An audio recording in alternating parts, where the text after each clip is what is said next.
Hello, everybody, and welcome to the Learn Dota 2 League Season 12. This is the final match of this week. Sure is. We've got This is Sparta, we've got Lich Better Have My Money, we've got Ocelot, who is dead sick and is dying as we record this, but that's okay.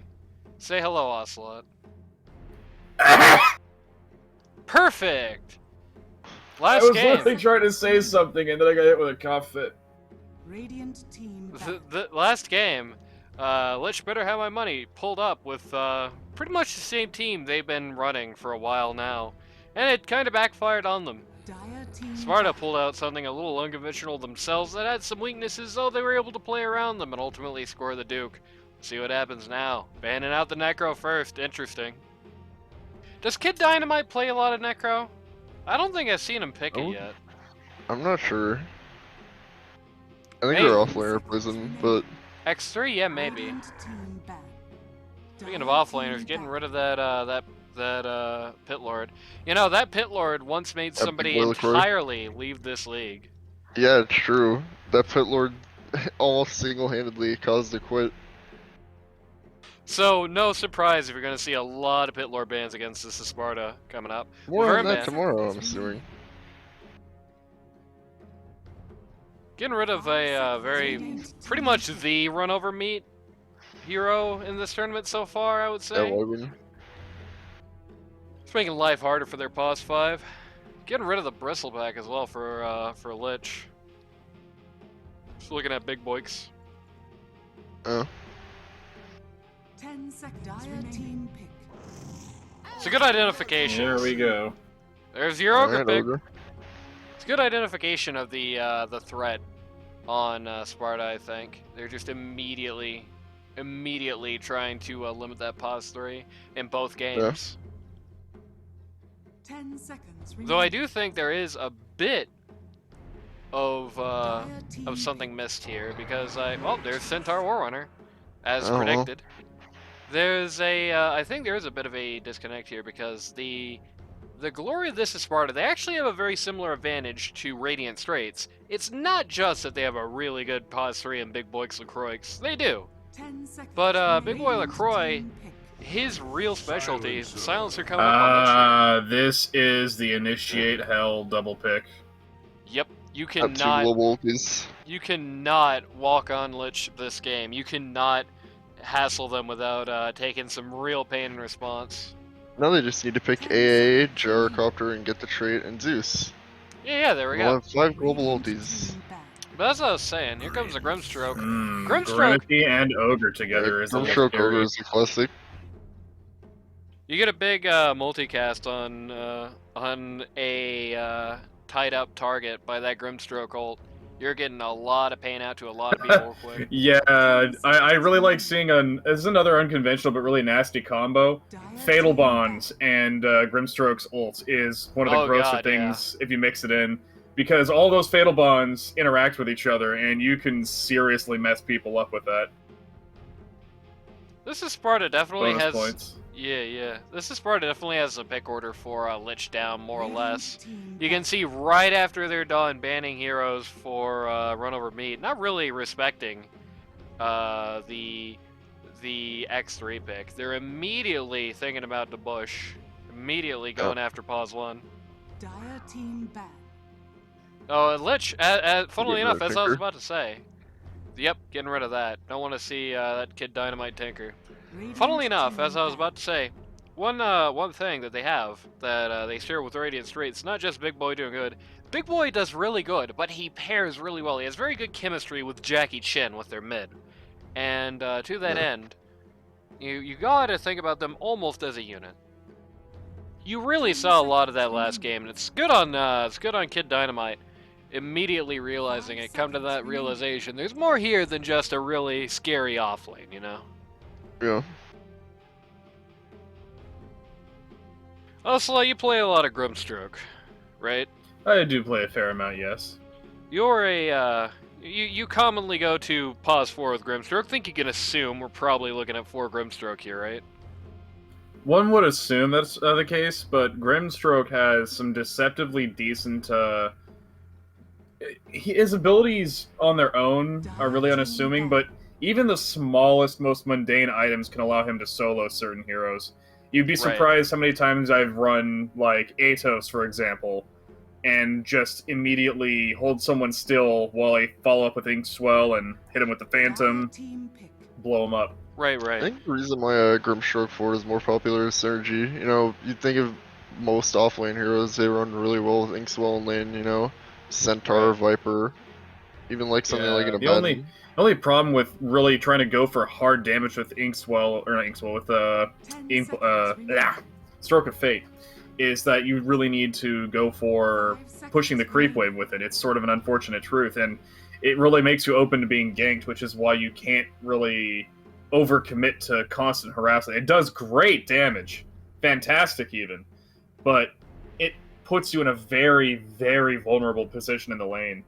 And you have to have constant vigil from your teams, calling out whenever missings happen, or if you're going to be constantly doing this and you really feel like you're confident, you need to have someone ready to gank and apply yet more pressure. Because that's sort of the thing with Grimstroke I find in lane is, it's not just applying the pressure yourself with your lane mate, you have to have someone come in and capitalize on that pressured carry that you're up against, most likely. It's most of the time I play Grimstroke like this, it's in an off lane. It's there to be either sheer annoyance or raw pushback power, keeps them from trying to make a counteroffensive, and it just intimidates them too much. It mostly has pause 4, right? Yes, as pause 4. As a pause 4, you really don't have much reason to hoard your mana, you just gotta throw it out there, you have to get your damage in. Yeah, you can keep the pressure on. As somebody who primarily plays that stroke as 4, what do you think we might be seeing from Big Boy LaCroix to go well with that Grimstroke here? Got a Phoenix up, that's another one of your guys. I like the Phoenix pick with the Centaur and Silencer. It's a lot of ults that when dropped, you can't really ignore it in a fight. Could be a CK again. I'd like to see CK, yeah. CK Grimstroke. I wish if you tried to Reality Rift target that's Grimstroke ulted, it just shoutouts to the train. I actually didn't hear that one coming. Spawns 2 of your heroes like a meepo. Yeah, it just splits you in half. It turns out the horse is mud golems. Yeah, it turns out the horse goes one way, the knight goes the other. The horse goes one way, and one way just got CK standing there. I was thinking of like a really low rent play. Like it turns out the horse is just 2 guys on the front and back half of like a crappy horse costume. You should up that reserve time. Now, if you want to ask about really great Grimstroke wombo combos, I gotta say that immediately people think stuff like Lich, Lion, Lina, you know, the big super mega damage ones, but one that's a bit obvious, but you just don't see it, is Doom. Yep. Absolutely. With this hero lineup so far, I think a Doom with this stroke would actually be really strong. Or we could be seeing the Pause 3 CK again. I like to see Pause 2 Doom these days. It's not easy to pull off in a handful of enemy comps, but if you build Pause 2 Doom, you're just a thundering wall of damage and tankiness. Like, what are they going to do to stop you? Yep. It's another one of those early game focus sorts of picks, but right now, early game focus is still super strong. Early game focus is still pretty tough to deal with at the moment. That's not entirely something you can write off. Unconventional, sure, but not something you can write off by any stretch.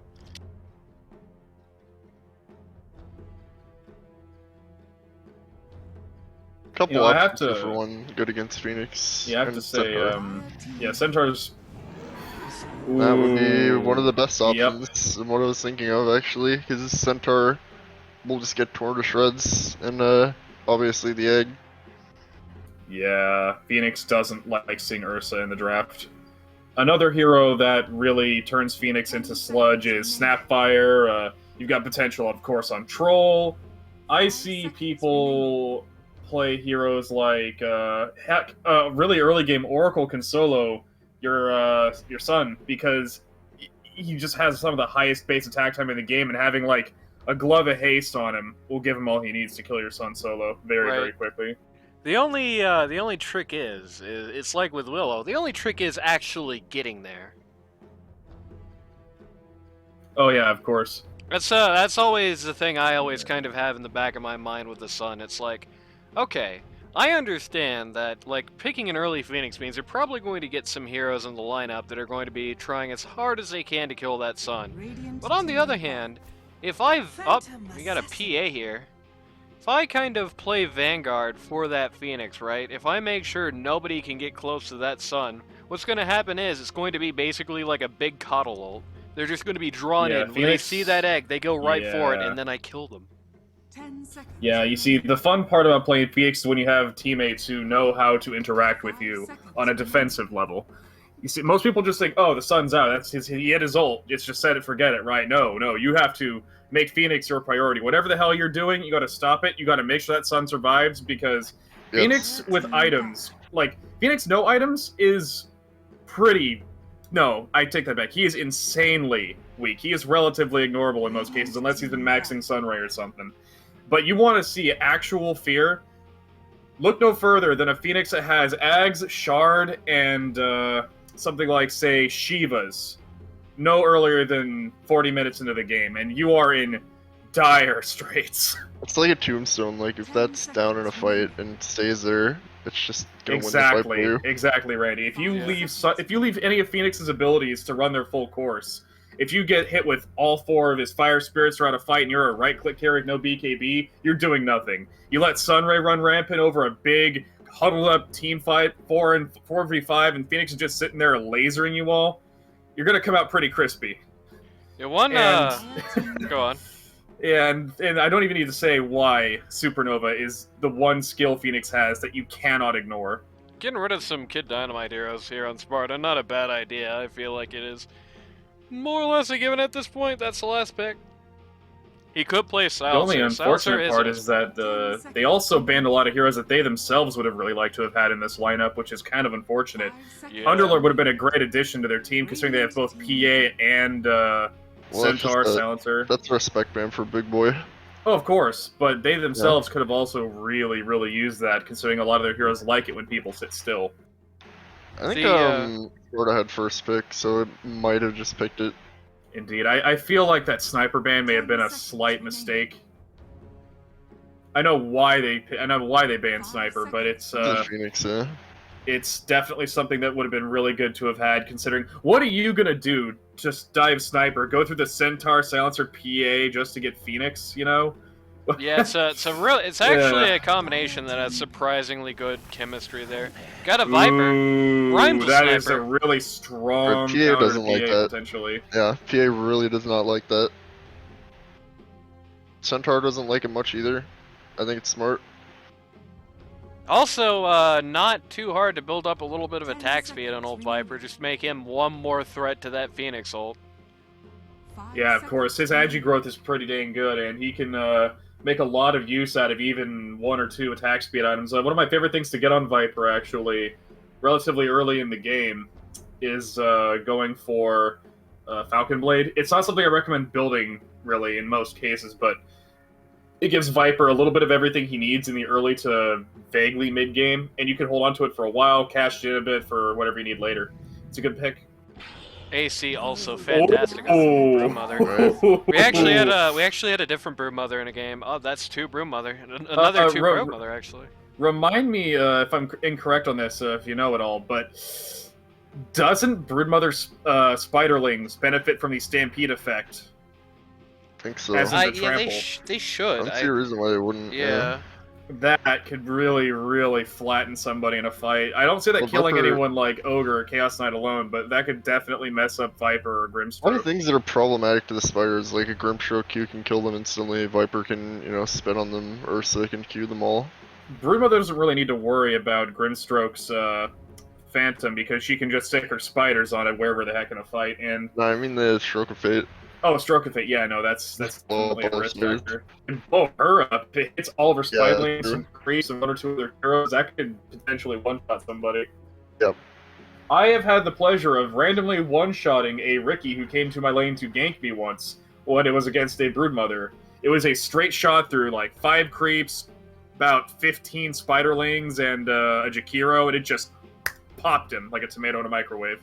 It's not quite as countered as the game we saw before, where it was a Brood against an Earthshaker, but Yeah, that was it's unfortunate. pretty. Picked. It's a little countered. It's a classic. It's Earthshaker just gets into the game. His spawn animation might as well be just rolling up a newspaper, you know? They picked Broodmother after the Earthshaker was down, I believe, as well, which is quite unfortunate.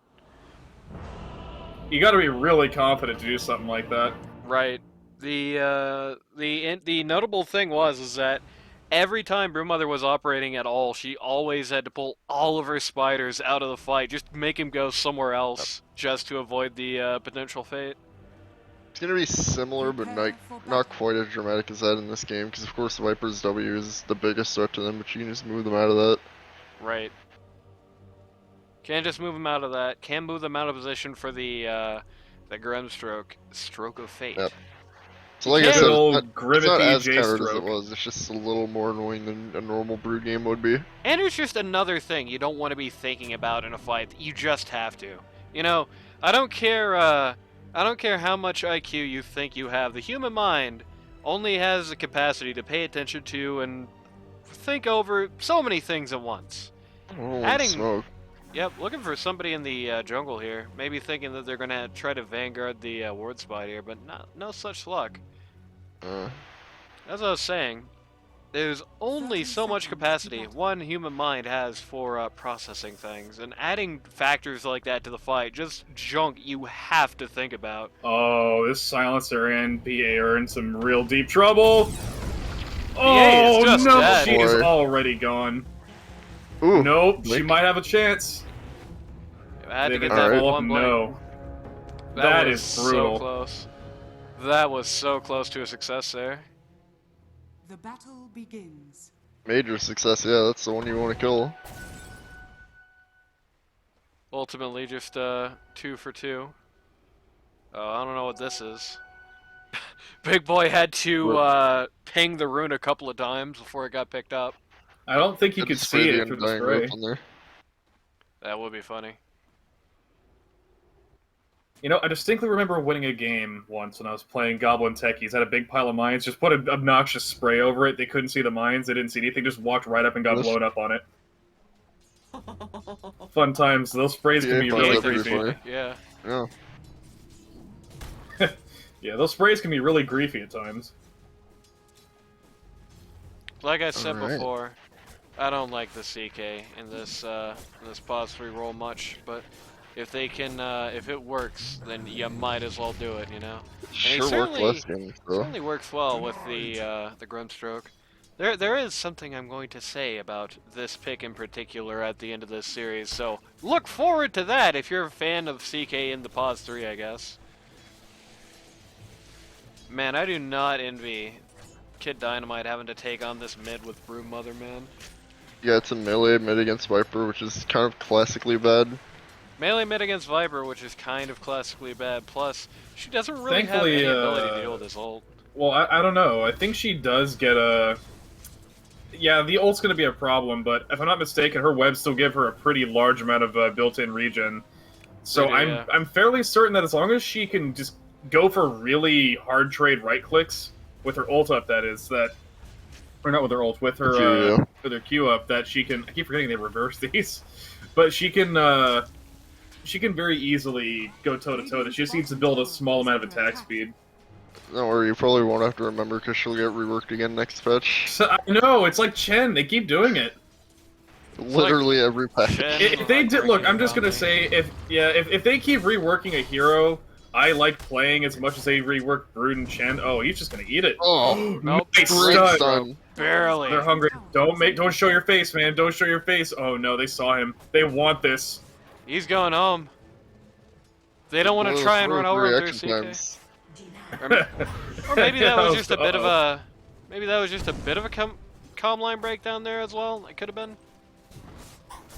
They want the CK though. It's not gonna be enough. He's got a wand. Oh, stick, yeah.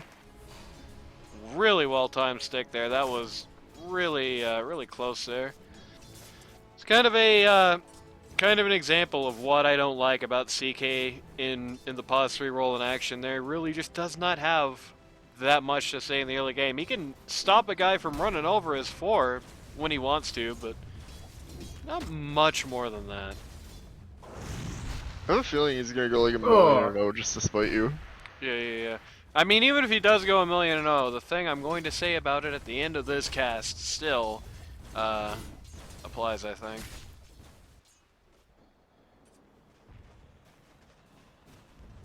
I know it seems like a very odd thing to fixate on, but do consider this is a team that is very heavily focused on their offlane.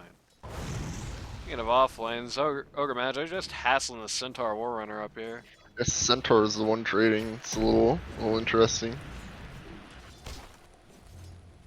Usually you see the core focus on CS, but I really like Ursa getting that last hit in slow motion. yeah.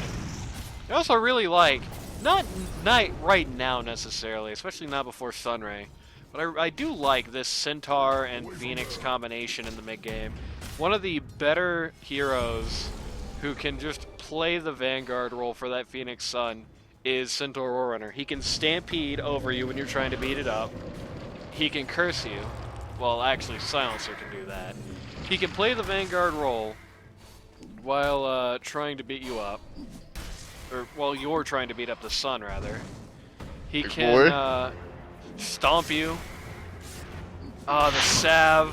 This Sav didn't do it for him. That's very sad. Yeah, might share the same second blood trying to too. get close up to. Oh no! He doesn't have mana to continue. Yeah, that's the turn back. Just Wait a as minute. Over Stroke of Fate? Nope. Oh. Barely. Very close.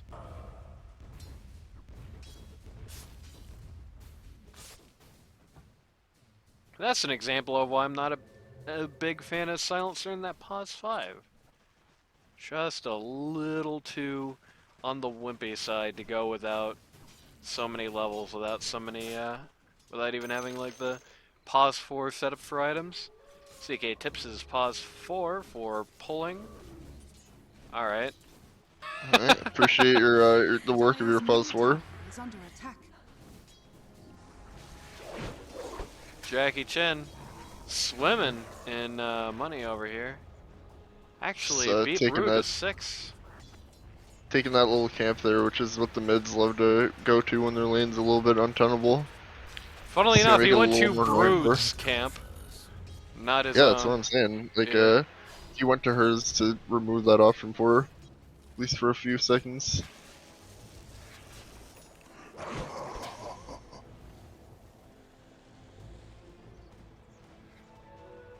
Viper is now slow.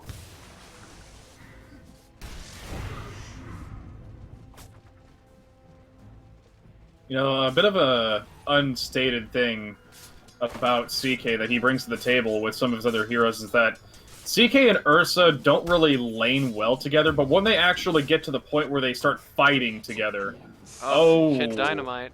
That was just barely getting the kill out on Jackie Chen. That was razor thin there. I just lost my train of thought a bit. CK and Ursa don't lane well together, but I mean, yeah, that's. But when they actually get to the fighting phase, yeah, no, when they actually start fighting together, the potential for a 4-second stun, the armored shred, and followed up with just getting wailed on, surrounded by his illusions, and Ursa just going to town with Fury swipes. You just have no recourse. You're just dead. That's true. The ability to pull somebody in for Ursa to beat up is a good combination at the very least.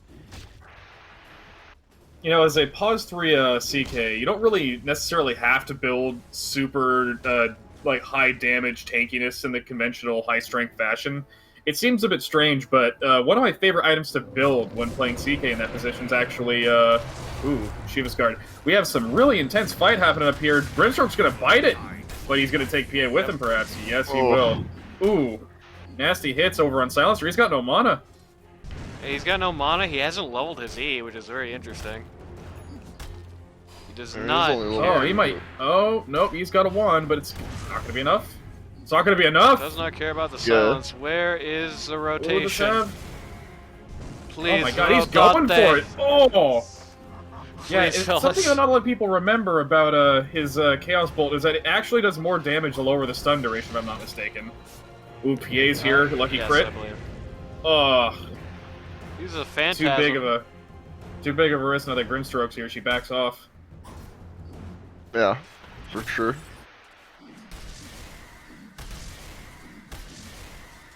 Yeah, more of the same. Case, yeah.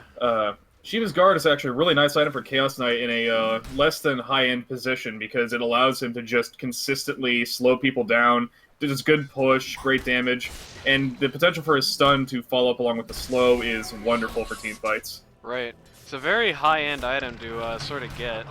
Oh, Silencer's back. It's more for the case of once you've already got one of your preliminary damage or tank items. Like if you've already got Armlet and or Heart, just go for Shiva's. It'll be really, really hard for the carry to actually bring you down. Right. The aura is the real breadwinner, though. The slow is devastatingly effective. Yep. There's definitely Seems other. like Sparta's winning the farm race here again. Yep. There's definitely other heroes I like the Shivas on more, but as far as if you're gonna do the CK in that role, then yeah, that's a pretty good investment. Makes you pretty tough to I wouldn't recommend Shivas in a pause 2-to-1 position unless you were really, really needing some armor and int if you're against someone who's got flat mana burn like anti-mage. You know, I really got a question to some degree. Rolling right for the hood when you're laning against Ursa. Feels like it does completely inert Ogre for a while. That is good. But I feel like I would say it's just preparing for the mid game where Ogre, Grimstroke, and Viper start hitting people up with their combos. Sure, that's true. What I'm saying is first, because old Centaur here, he has a very specific pattern. He always gets Hood, then Vanguard, or Vanguard, then Hood sometimes, Blink, and then finishes the auras out. Oh, right? God. Yeah, he's got 6 stacks. He's not going to be showing his face for a hot minute in lane. Well, he better not be anyway. Remember why I said Centaur gets torn to shreds by Ursa? And there you go, a little demonstration. Yep. It's all about, when you're a Centaur facing Ursa, it's all about managing the amount of stacks you have on you at a given time. You can turn that around on him really hard. You can just make Ursa beat himself up trying to kill you. But you needed to go about it a very specific way. Unfortunately, that was not it. But as I was saying, I feel like a Vanguard there would have helped him defend against Ursa to some degree. At least until he starts getting some more attack speed, right? And I'm going to give him some regen to make downtime like this not quite so painful. Carp is here, looking for just something interesting to do, I guess. Or a bit. Seems to really Given his Ursa solo experience in the jungle. Ursa just retiring out to that jungle over there.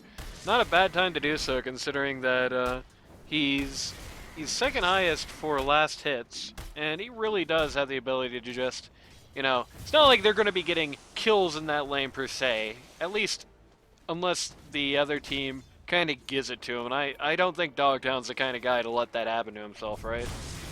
Yep. It's going to be tough to get Centaur in either case, you know. Ursa did mess Centaur up there, but on the other hand, how many heroes in the game can even make it to that sort of amount of pain that Centaur had without just exploding, right? Not many. Yeah, no, just... actually, one hero that I like to really see sort of fill a Centaur-like role, if you can't pick Centaur and you need someone tanky, there is a pretty good substitute, sort of, in the form of having... well, I wouldn't really say... like directly what they provide to a team fight, but more to a similar type of role, is a medium core Earthshaker. Yeah, you could have Earthshaker in that 3 role, actually. Ursa just eats the Centaur down here. He doesn't exactly get farm priority, but if you get enough from... He's just gonna eat it? No, he's gonna turn around and say, screw that! Oh man, is he actually gonna get... Oh. Was that bait? I feel like that was bait! Ouch. Right. Wrong person to rotate there. I've heard the phrase, the hunters become the hunted, but that was the most literal interpretation I've seen of it. How'd the tables turn? Need a few more levels of blur to be pulling that one out of the, Yeah, he did not get lucky with that. Big Sun! Jackie Chen! On Viper. Just in a horrific position here, just gets torn to shreds. Really good Sun. They actually had to rotate a lot in there, specifically just trying to get rid of him. They actually couldn't. Oh, yeah. That was a very good Sun. But yeah, the 3 Earthshaker, I like it. I was going to say if I was drafting this game in place of this Centaur, I think I would have had a Darkseer. Gets a very similar sort of effect as far as what you're looking for here, but can take a more passive role in Ursa without sacrificing a lot, right? You know, with his little balls. I know Darkseer is kind of passe nowadays. You know, people don't like him so much anymore, but I think against Ursa he's a pretty good counter matchup. I think people still like him. That vacuum's always People like good. the vacuum. I don't think People it's don't ever like not gonna be good. people don't like the non-vacuum portion of his kit. It seems like. Well, goodbye, PA. Oh boy. Jeez. Jeez. This is not what you want to see happening to your Pazwa, man. Oh, unfortunately, CK got burnt a little low by that, and he's having to toggle armlet just to get it. Oh, never mind, he's healed it mostly back with a crit. And again, and again! Hounded all around the map here. Yeah, this is what I was talking about that early mid, the early to early midish part of the game where they're able to start rolling together, and their kill potential goes straight up. Right. Actually, was Brewmother that just casually ate the easy to ignore. Stroke here. Getting a charge in here. They're just not gonna let Ursa just live for this. Ooh. They might. Brood's got that dig on. Bonk. He's dead. Yep. Radiant's bottom tower is under attack. Ouch. Yeah, Brood does have a dragon. It's a good start to a turnaround here. The PA turned from 1-0 to 1-3 in the course of about 3 minutes, which is just very unfortunate. Dire's structures are fortified. But you know, assassination is nature's way, and she did get a bit of a turnaround there. The Dire Lich trying to make as much as possible the tradition, that almost prophecy of the Learn Dota 2 League come true once again. But the Radiant are actually going to knock down their mid tower here first. Yep. Radiant are scanning. Prophecy averted. Radiant's bottom tower is under attack. It is going to go down second though. Dire's top Well, maybe not at this rate.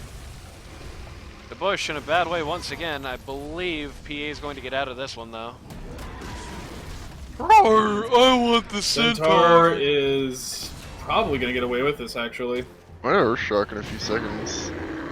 Oh, he's just gonna ult for it. Okay, good. Oh, coming in. Nope, does not get away with it, but he's got Retribution, Fiery Hot coming at him. But his whole team is backing him, and Dire's already split back up. Brewmother just has to live at mid right now, basically. Which is Phoenix unfortunate. wants vengeance, and I can respect it, but unfortunately he is very well and truly surrounded.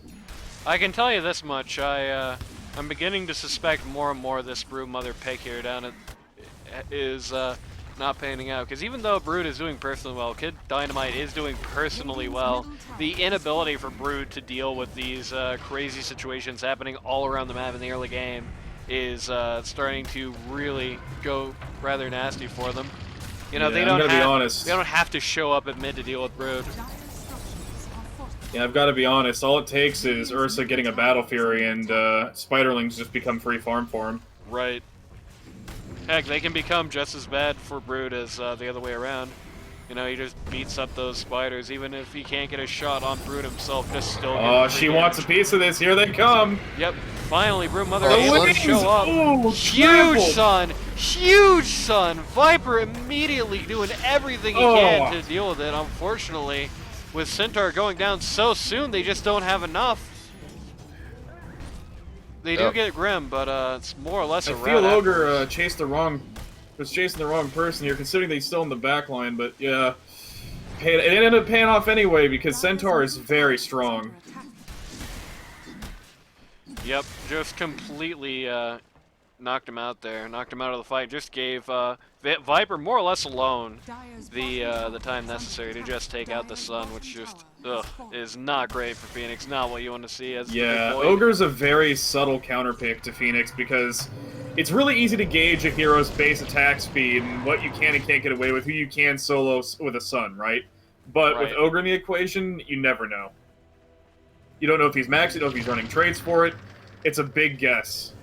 PA really just wasting a lot of their time here for nothing. Unfortunately, Silencer donating a little bit to Jackie Chen's retirement fund.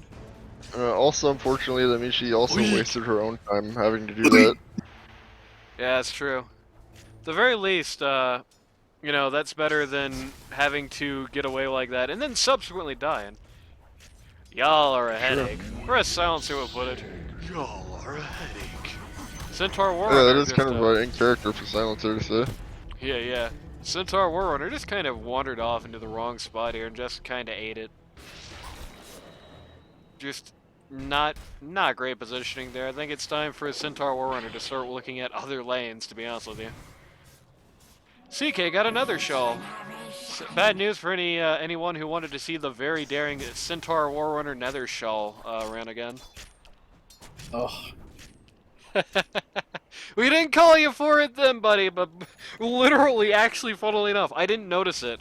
Literally right after recording, I took another look at the inventories. I saw that, and I said something that I can't say on TV.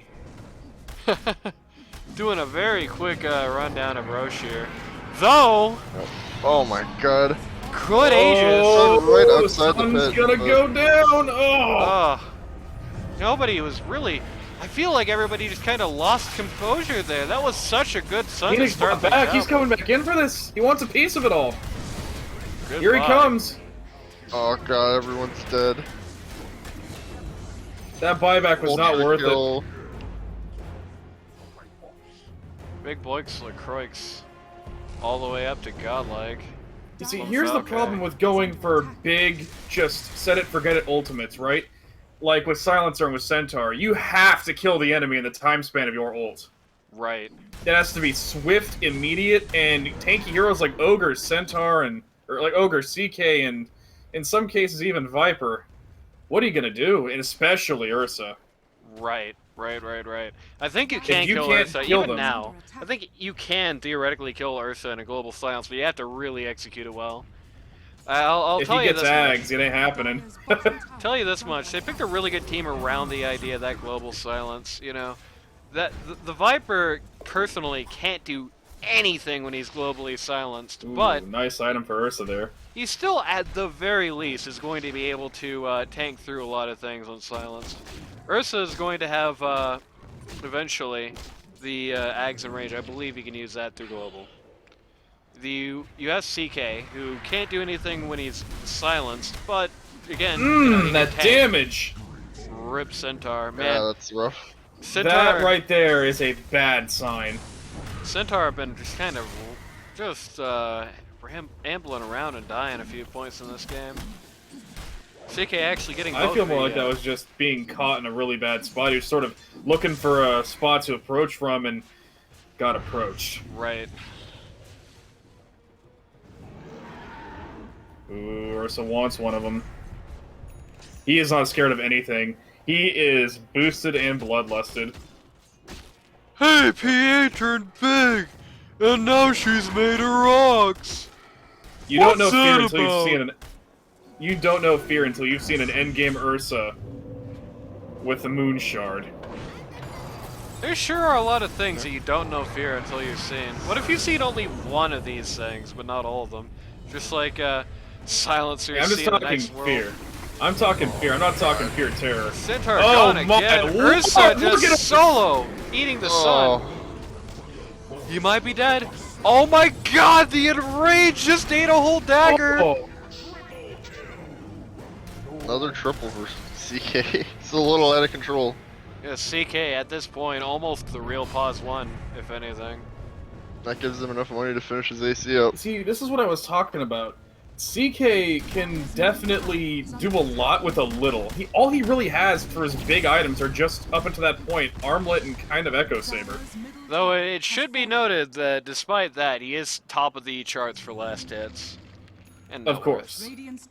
And Ursa is not. He actually is playing second fiddle to the guy right now. Again, this is what I mean, where it doesn't matter. Some heroes, it doesn't matter what position you start the game in. Some heroes just get to the finish line stacked. Win or lose. Right. I've seen games where heroes that are typically just permanent pause 3s end up transitioning into the most disgustingly powerful. It's like Dark Willow. She starts off relatively mediocre, has some really good surprise damage she can pull on you, good CC, But if she is allowed to get to late game, she is filthy strong. So here's the question of the day, fellas. You're facing the late game team. They have 14k gold on you. They also have nearly 3 times your kills. What do you do? What is the play here? Where are we going? Pray. Pray. Well, at this point in the game, they're very much traveling in a full group, looking to apply as much pressure and counteroffense as possible, just looking to bait those big teamfight winning ults out, and then the second that their effects have worn off, they roll in. Because none of those ults do direct damage. Well, not any immediate tangible damage. Speaking of immediate and tangible damage, an immediate and tangible effect is Centaur dying again. Jeez, what's he That at is not this point? bueno. Oh, an A, Jesus. This is, Centaur is Tinky the most lower-end damaging heroes, but against something like a farmed Centaur and an Ursa and Viper especially, he doesn't do a whole lot. He went for a Sanch here instead of going for the Vanguard. Yeah, just rushing the Halberd. On one hand, I do understand why. Oh, Kid Dynamite just randomly died at mid while we weren't even looking. On one hand, I do understand why that is to a degree. Giraffe tipping him again. Ooh, the BM tip. That is such a BM tip, dude. He's trying to make him mad. Why'd Silencer tip the Ogre? But, as I was saying, the, This should make my life easier. should make your life easier.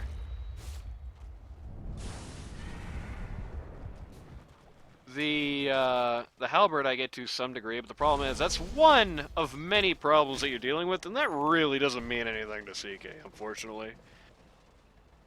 Has that evasion, which is good. Got that global silence to save his own skin, which is bad. Oh, that's not enough. That is not enough. That is a waste.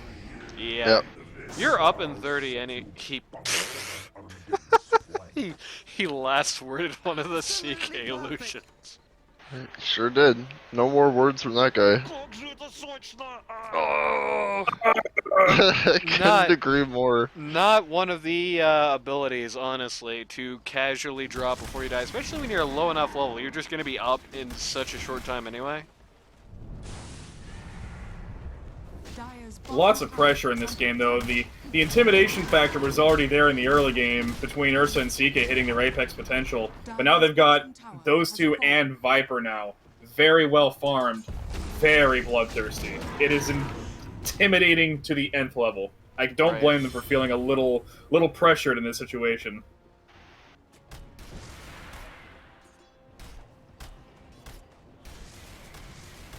Take a look, we got it going up at top here. Looks like PA's trying to snake some farm where she can. Yep. Just casually trying to push up, but you can see at this point, she doesn't even want to go past this line, and it's hard to see, you know, argue against that point when the second she just pops her face out. You got 4 folks in the jungle here, smoked up, looking for twice PA before I believe 12 minutes, she got her face instantly deleted. 3 times. Actually, probably, yeah, I would say 3 times. I think the other 2 came a little later. I feel like BKB at this point isn't even what she needs. I feel like she just needs to saddle up and go straight for something a little more, like, high risk, high reward. Like, she might need a Mask of Madness just for raw damage. Like, I feel like she needs to just put her... She needs to put her heart in the cards, you know? She's gotta really pray for some good dodges and lucky crits and go full tilt offense. Right. Because at this point, you're already losing. What's it gonna matter if you don't get that lucky kill that instantly ends the fight, you know? Right. The BKB, I feel, the time for playing ultra safe is not now, because they are already in a losing situation. Statistically, they don't have numbers on their side. Yep, neither time nor the numbers favor them right now. The BKB more or less exclusively for Viper here, I feel like. But the problem is, that should be Silencer's department. If Silencer isn't able to handle Viper in these fights, at least the portion of the fight she should be in, you're in a bad way, man.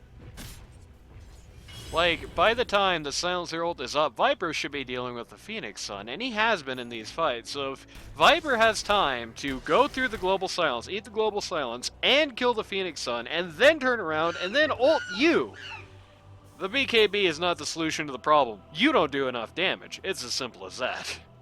Right. You know, You I'm either- observing something here. Take on. a quick look over for me. Could you take a look really quickly what Phoenix has for items that are at this point in the game? Urn Yules. and a Yules. Well, And now he gets to be quiet. he's gonna need it. He's gonna need it. Yeah, actually coming through. Oh, they held their ults! They held the ults! It's good! They need to go in on this. They need to try and spin around, and they need to take out Centaur immediately. They need to run Ursa. No, he caught up! Oh, I think no, he meant dude. CK rather than the Centaur there. CK, yeah, not Yeah, Centaur. CK. Yeah, unfortunately, I don't think he's killable at this point. He needs to be the one that dies. He is the forefront of their damage. This is It's not- just it, man. It's not really openly, Calling the G's. like, obvious. Oh, that's Yeah. it. That's the G's. Honestly, at this point, they don't have the time to put another counteroffensive, even if they do respawn with their ults up. Radiant victory. Happy holidays, says Big Boy. Middle barracks are under attack. Happy holidays to you too, man. Right. So here's the Anani 1200 official CK Pos 3 rant. Are you guys ready? Are you strapped in? Because this is gonna go longer than the game went. Seems like an odd time to come out with this, but alright. Let's talk about the phrase "in spite of," right? This is what we call "in spite of." They had this unorthodox team count. They did last game as well, right? CK found similar success in that game as well. To Big Boy's credit, right? But there's an interesting thing that I think applies to both games here, right? In both of these cases, Sardar would have done as well with 2/3 of the gold, right? In both of these cases.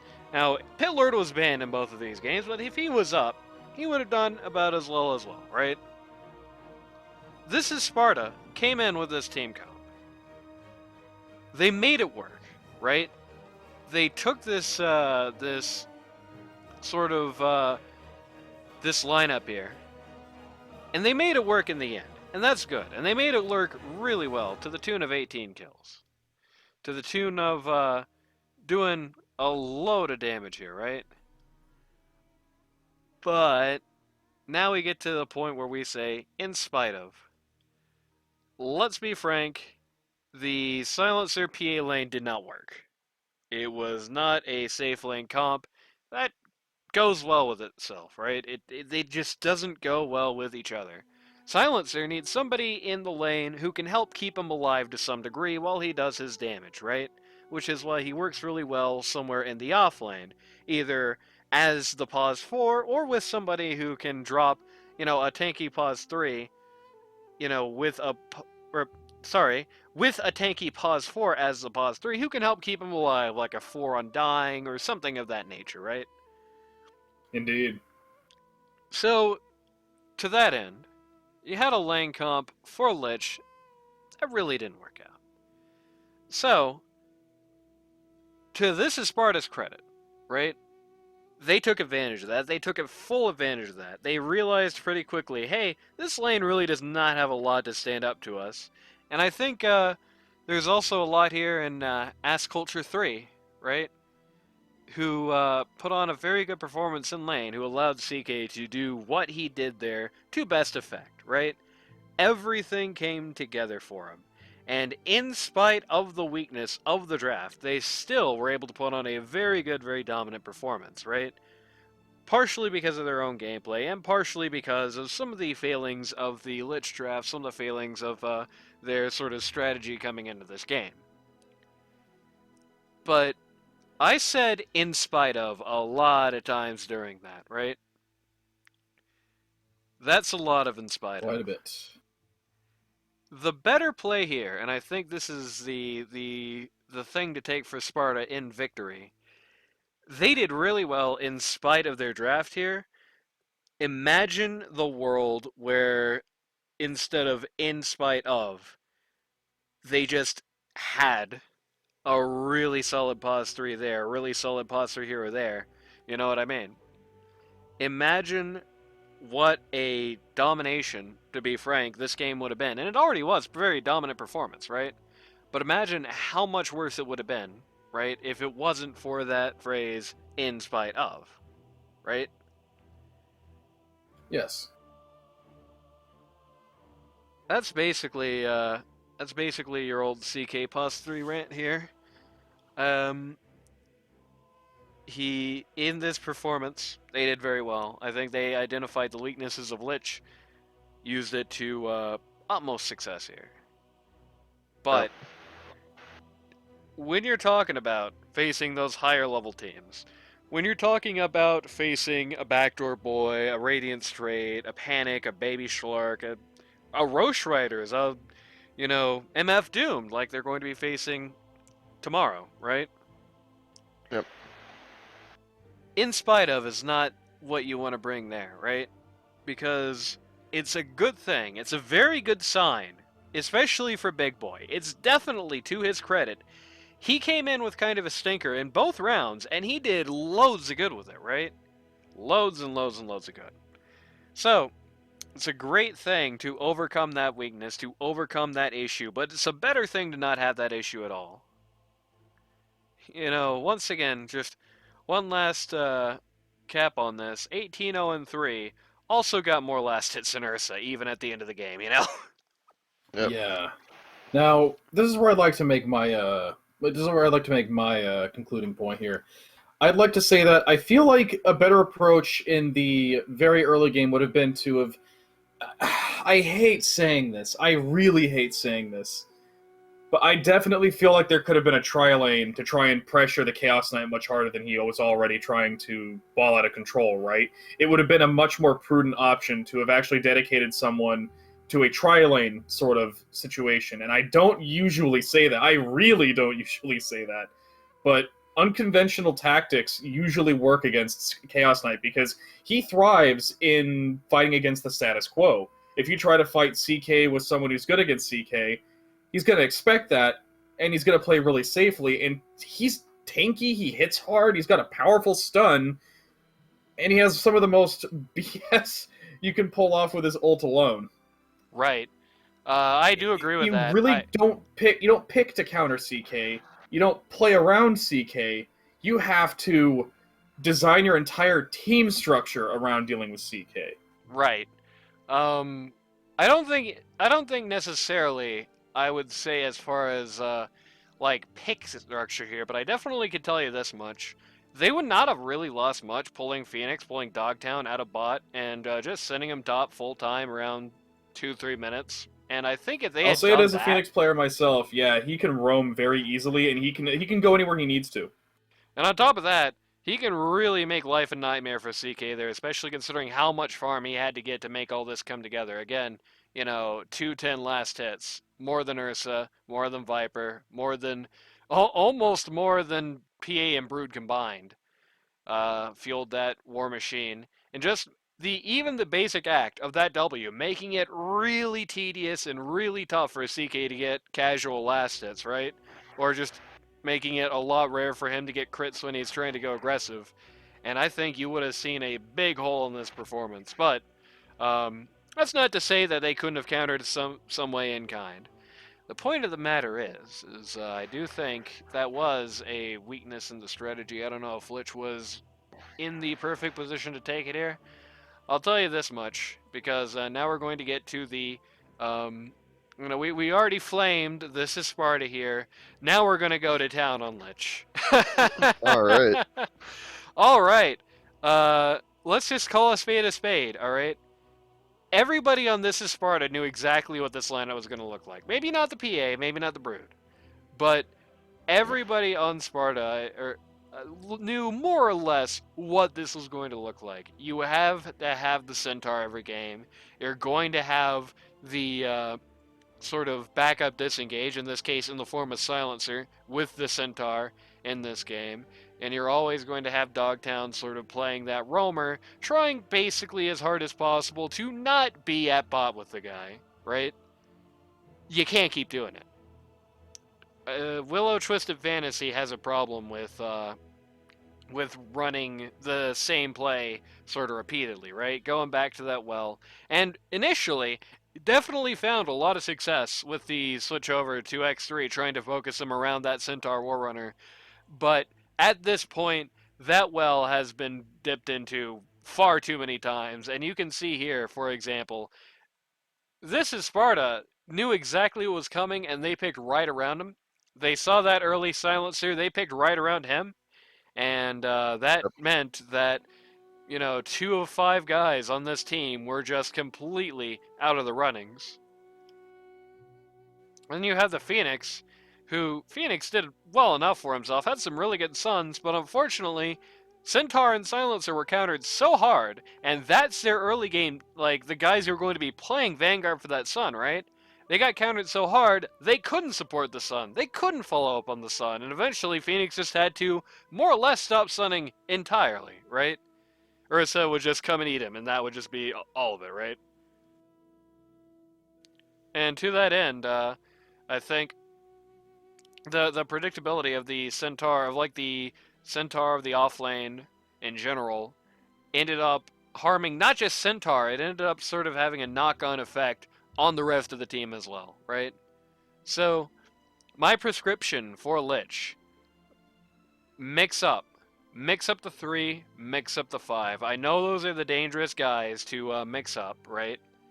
Because X3 and Run Over Meat, both new to the series, both mostly turbo players as I understand it, right?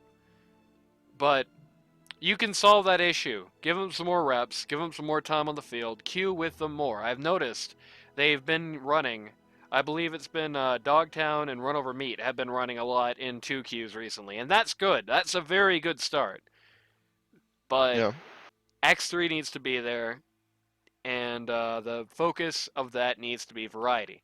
I don't think it's too late for Lich to come back on as it's going to be very low in the bracket, but I don't think it's too late for Lich to mount a comeback and make at least a very positive statement for themselves in this tournament, even if they don't make it onto the bracket themselves. But that is paramount, and if we're going to use the LD2L to its original name, that's another big way to go about it.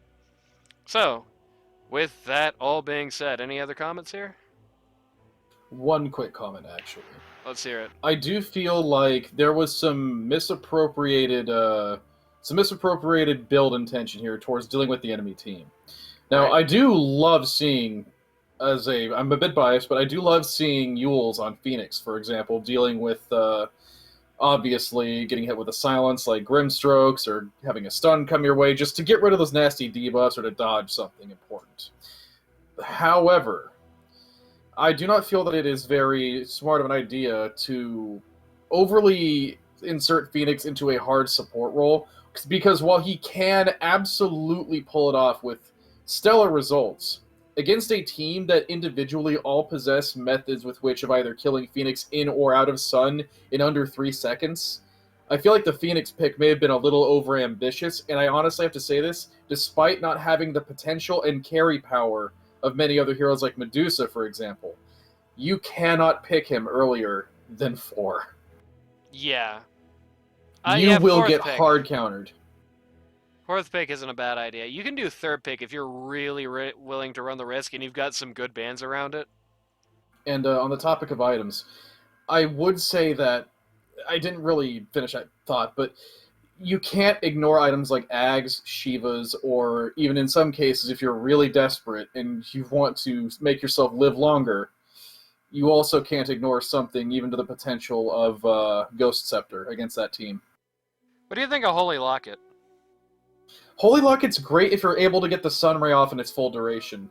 However, considering that there's 1, 2, 3, 4, 5 heroes who directly or indirectly counter Phoenix, it would not have been a life-saving change. Right. They could have very much done work with Broodmother. If Broodmother had the ability to hold someone down in place, like they had an Atos, or just if they had a root, like Underlord. If they had Underlord in this game, that really makes it hard to approach on the Sun, let alone to do much of anything in a fight. And it just holds people still for Phoenix to unleash hell on you. Right, but I digress. Yeah, I don't think the Phoenix picked played too much into their success. And, yeah, that's... Not for lack of trying, though. So he stayed relatively safe the entire game and did his best, and he had a handful of assists and even a couple kills to show for it. And it was, again, a very rough matchup. Very strong heroes versus heroes who need to kill quickly to be effective versus several heroes who are either hard to get to or who directly discourage that kind of gameplay. right. Now that's been a lot of negatives said, but the core end of the idea here is still the same. I don't like Sparta's draft, but what they do have, they played really, really well. If they could fix the quirks of their drafting lineup, then you could see a real solid contender team made out of these players, and maybe deal with that morale issue that existed in the first couple of matches, if that's still there. Perhaps having a streak of wins like they've had in the last few weeks have given them a little bit of confidence, and maybe we won't be seeing so much of that even if MF Doom gets to Duke in the first game of the next series, for example. But I think Sparta's well on their way. They're definitely a growing team. They have some issues.